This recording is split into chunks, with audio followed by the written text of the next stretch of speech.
نادانی کے ساتھ، کم علمی کی وجہ سے غلطی آ گئی ہے۔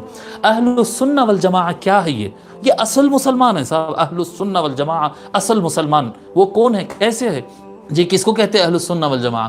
اہل السنہ والجماعہ جو اپنے سب سے پہلے اہل السنہ ہو، جو سنت یعنی کس کی؟ ابو حنیفہ کی سنت، امام مالک کی سنت، شافعی کی سنت، احمد بن حنبل کی سنت، غوث اعظم کی سنت۔ کس کی سنت بھائی؟ کس کی سنت؟ سنت رسول اللہ، سنت رسول اللہ مراد ہے اہل السنہ۔ اہل السنہ یعنی اہل السنہ المحمدیہ، یہ یاد رکھ لو یہ لفظ۔ اہل سنت میں جو لفظ سنت ہے وہ اہل السنہ المحمدیہ مراد ہے، رسول اللہ صلی اللہ علیہ وآلہ وسلم کی سنت کی اتباع کرنے والے۔ بھلے اس سنت پر ریسرچ کرنے کا ان کا میتھڈ امام اعظم ابو حنیفہ کا میتھڈ ہو سکتا، ریسرچ کرنے کا۔ حنفی کوئی مسلک الگ سے نہیں ہے، حنفی مسلک ہے، مسلک آف ریسرچ ہے۔ یہ ریسرچ کا ایک میتھڈ ہے، ایک طریقہ کار ہے۔ صحیح سنت تک پہنچنے کے لیے جانچ پڑتال کیسے ہو، سمجھ اس کی کیسے حاصل کرو۔ تو حنفی مسلک، حنفی میتھڈ آف ریسرچ، یا شافعی میتھڈ آف ریسرچ، یا حنبلی ہو یا شافعی ہو یا امام اوزاعی کا ہو یا امام کسی کا ہو، جو عمل سنت مصطفی، جو آدمی خود کو سنت مصطفی کا تابع سمجھے وہ اہل السنہ ہے۔ جو حضور صلی اللہ علیہ وآلہ وسلم کی اقتداء کرنا اپنا نصب العین اور اپنا زندگی کا ٹارگٹ بنا لے وہ اہل السنہ ہے۔ پھر اس کے بعد والجماعہ، اہل السنہ والجماعہ، والجماعہ کا مطلب اہل الجماعہ، اہل السنہ و اہل الجماعہ، ایسا ہے اس کا معنی۔ یعنی والجماعہ کا کیا مطلب ہے اس کا؟ سنت والے اور جماعت والے، یہ معنی ہے اس کا۔ جماعت والے کا مطلب کیا ہے؟ کہ لوگ اپنا اپنا ٹکڑا الگ بنائیں گے اور کہیں گے ہم صحیح ہے اور باقی سب کو غلط کہہ دیں گے۔ تشیع والے حضرات نکلے اور بولے کہ ہم ہی مؤمنین ہیں، باقی سب تو کلمہ پڑھتے ہیں مسلمان ہیں، یہ سب تو پتہ نہیں کہاں کہاں جہنم وہنم میں جانے والے ہیں۔ کچھ شدت پسند نکلے اور کیا کہتے ہیں ناصبی نکلے اور خارجی نکلے، انہوں نے کہا کہ یہ جتنے لوگ درگاہ کو جا رہے ہیں اور سب کے سب جہنم میں جانے والے، جنت میں جانے والے تو موحد اللہ کو ایک ماننے والے بس ہم لوگ ہیں۔ انا للہ و انا الیہ راجعون۔ یہ طریقہ کار فرقے والوں کا ہی ہے۔ اہل السنہ والجماعہ کا طریقہ کار یہ ہوتا ہے کہ وہ جو بھی لا الہ الا اللہ محمد رسول اللہ پڑھتا ہو، جو بھی بنیادی ایمان کی باتوں کو تسلیم کرتا ہو، اللہ کو مانتا، فرشتوں کو مانتا، قرآن کو مانتا، آخرت کو مانتا ہو، حضور کو خاتم النبیین مانتا ہو، تقدیر پر ایمان رکھتا ہو، اس کو اپنا بھائی بتانا، اس کو ٹوٹنے نہیں دینا، یہ ہے الجماعہ۔ آج اہل السنہ والجماعہ کی جو سب سے بڑی ہمارے بر صغیر کے اندر جو سب سے زیادہ کٹر سنی ہونے کا جو دعویٰ کرتے ہیں نا، ان کا صبح شام خالی ایک ہی کام ہے، AK-47 لے کر وہ کیا کہتے ہیں، تو کافر تو کافر تو کافر تو کافر تو جہنمی تو جہنمی، بس یہی چل رہا ہے، بس ایسے بس گن اٹھائے ہوئے جی۔ وہ مدرسے والے پورے کے پورے کافر، وہ مولانا اور ان کے سارے فالوورز لاکھوں کلمہ پڑھنے والوں کو ایک ایک جملے میں کافر کہہ رہے ہیں۔ ابھی کچھ دن پہلے بیانات آئے تھے، تبلیغ جماعت اور سارے تبلیغ جماعت کے فالوور جو ہے سب کے سب کافر ہیں، ان کا اسلام سے کوئی تعلق نہیں۔ انا للہ و انا الیہ راجعون۔ سارے دیوبندی کافر ہیں، یہاں سے وہاں تک سارے جماعت اسلامی والے کافر ہیں، سارے اہل حدیث کافر ہیں، سارے شیعہ کافر ہیں۔ یہ ہے اہل السنہ والجماعہ؟ نہیں نہیں نہیں نہیں نہیں، یہ بالکل نہیں۔ میں آپ کو سمجھاتا ہوں، اہل السنہ والجماعہ سمجھا رہا ہوں آپ کو۔ امت محمدیہ ایک، حضرت ابوبکر صدیق رضی اللہ عنہ ٹوٹنے نہیں دیے، حضرت عمر بن خطاب رضی اللہ عنہ ٹوٹنے نہیں دیے، حضرت عثمان غنی رضی اللہ تعالیٰ عنہ ٹوٹنے نہیں دیے، مولا علی علیہ السلام ٹوٹنے نہیں دیے۔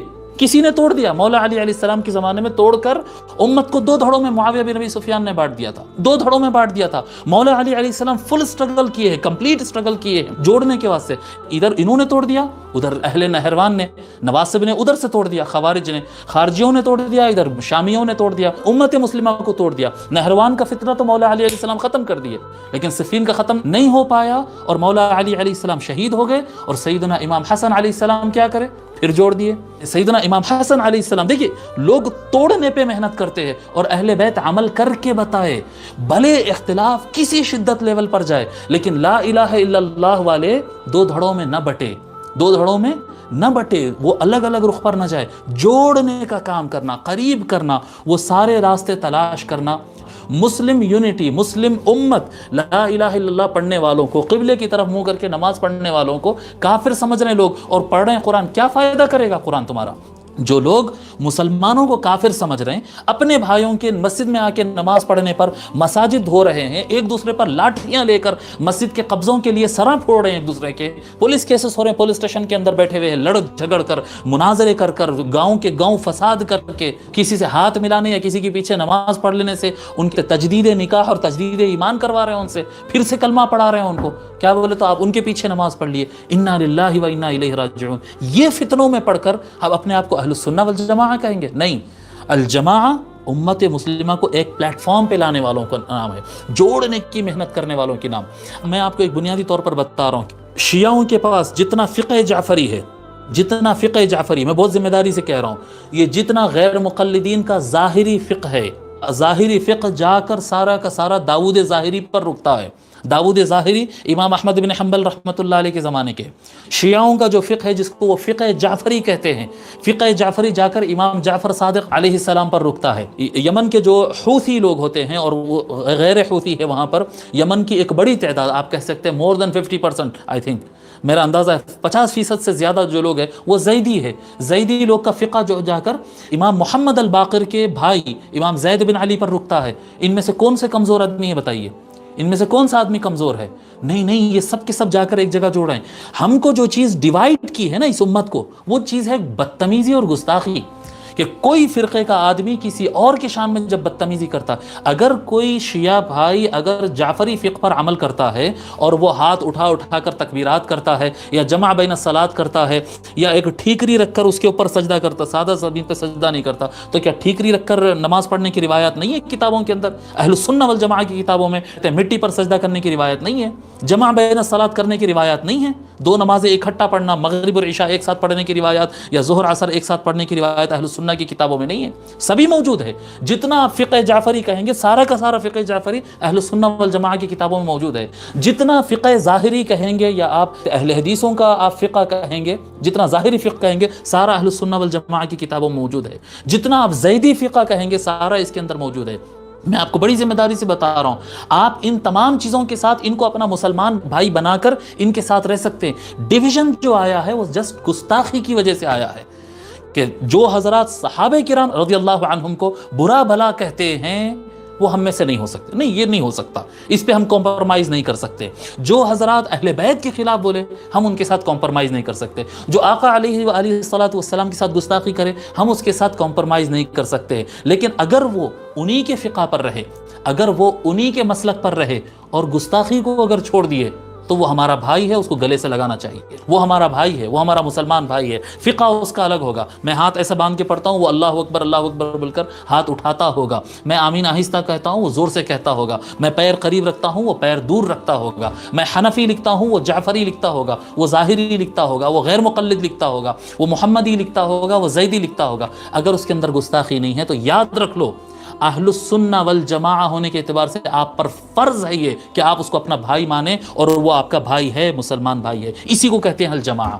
یہ آئیڈیالوجی ختم ہو گئی امت کے اندر سے، اور سمجھ لیے کہ جماعت مطلب وہ چار مسلک ماننے والے، یہ حنفی، شافعی، مالکی، حنبلی جو مانتے ہیں، بس یہی حضرات اہل سنہ ہے، اور اس سے ہٹ کر جو ہے وہ سب کے سب جہنم میں جانے والے۔ نہیں، یہ بالکل غلط بات ہے، یہ بالکل غلط بات ہے۔ میں آپ کو بڑی ذمہ داری سے کہہ رہا ہوں، الجماعہ امت کو متحد کرنے کا نام ہے، امت کو متحد کرنے کا۔ فقہ میں اختلاف پہلے دن سے تھا، قیامت تک رہے گا، یہ کبھی ختم نہیں ہونے والا ہے، کبھی ختم ہونے والا نہیں ہے۔ عقائد کے ڈیٹیلز آف فیتھ میں، عقائد کی تفصیلات میں زمانے صحابہ سے اختلاف تھا، قیامت تک اختلاف رہے گا، وہ ختم نہیں ہوگا۔ لیکن ان چیزوں کے اختلاف کی وجہ سے ان کو ایک الگ ٹکڑا بنا کر ان کو جہنمی سمجھنا، یہ فرقوں کا کام ہے، جماعت کا کام نہیں ہے، جماعت کا کام نہیں ہے۔ جماعت میں جس چیز کی شدت سے پابندی ہے وہ ہے ادب۔ ایک تو پوری قوت سے لا الہ الا اللہ پڑھنے والوں کو اپنا بھائی سمجھنا، اور دوسرا ان کو لے کر ساتھ میں یہ غور کرنا کہ سب کو ساتھ میں لے کر کس طرح سے گستاخی کرنے والا، بدتمیزی کرنے والے کو کس طرح سے سزا دی جا سکتی ہے، کس طرح سے اس کو الگ کیا جا سکتا ہے۔ جو بدتمیز ہے پوری کی پوری کمیونٹی کو اٹھا کر ایک ساتھ جہنم میں بھیج دینا، یہ طریقہ صحیح نہیں ہے۔ اگر اس میتھڈ پر سوچیں گے، اس طریقے سے عمل کریں گے تو صحیح اہل السنہ والجماعہ ہوں گے، اور صحیح طریقے سے پھر امت کی یونٹی کے لیے کام کر سکیں گے۔ اختلافات رہیں گے، اختلافات رہنے کے باوجود مل جل کر کام کر سکتے ہیں۔ اور اگر یہ نہیں ہے تو پھر وہ جھوٹ موٹ الجماعہ نہیں چلانا، وہ ہم نہیں مانتے، وہ جھوٹ موٹ کا الجماعہ۔